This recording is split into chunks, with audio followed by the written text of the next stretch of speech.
ஏன் எனக்கு தடை விதிக்கப்பட்டீர்கள் என்று கேளுங்கள் அப்படின்னு ராஷ்மிகா சொல்லியிருக்காங்க. வாங்க என்னன்ட்டு பார்க்கலாம். கர்நாடக மாநிலம் கூர்க் அழகியான ராஷ்மிகா மந்தனா கன்னட சினிமாவில் அறிமுகமாகி தெலுங்கில் புகழ் பெற்றார். சுல்தான் வாரிசு உள்ளிட்ட தமிழ் படங்களிலும் நடித்துள்ளார்.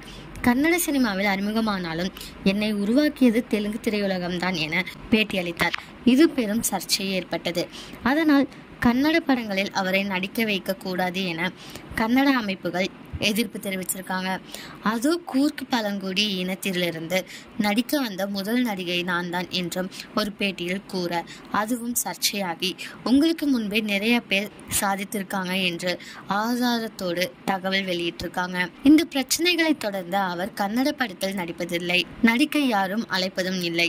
இது குறித்து ராஷ்மிகா மனம் திறந்து பேசியிருக்காங்க. அவர் சமீபத்தில் அளித்த பேட்டி ஒன்றில் தொழில்முறை விமர்சனம் வரவேற்கத்தக்கது, ஆனால் தனிப்பட்ட அவதூறுகள் தவறு. நாம் மாற்றிக்கொள்ள வேண்டியதை சொன்னால் அதை கருத்தில் கொண்டு வேலை செய்வோம். எனக்கு தடை விதிக்கிறார்களோ அவர்களிடம் சென்று ஏன் அவருக்கு தடை விதித்தீர்கள், அவர் என்ன தவறு செய்தார்கள் என்று கேளுங்கள் அப்படின்னு ராஷ்மிகா கூறியிருக்காங்க. யார் யாருக்கெல்லாம் ராஷ்மிகா மந்தனாவை பிடிக்குமோ அவங்களாம் கமெண்ட்ல சொல்லுங்க. இதே மாதிரி லேட்டஸ்ட் சினிமா நியூஸ் அப்டேட் தெரிஞ்சுக்கணும்னா இந்த சேனலை சப்ஸ்கிரைப் பண்ணிக்கோங்க.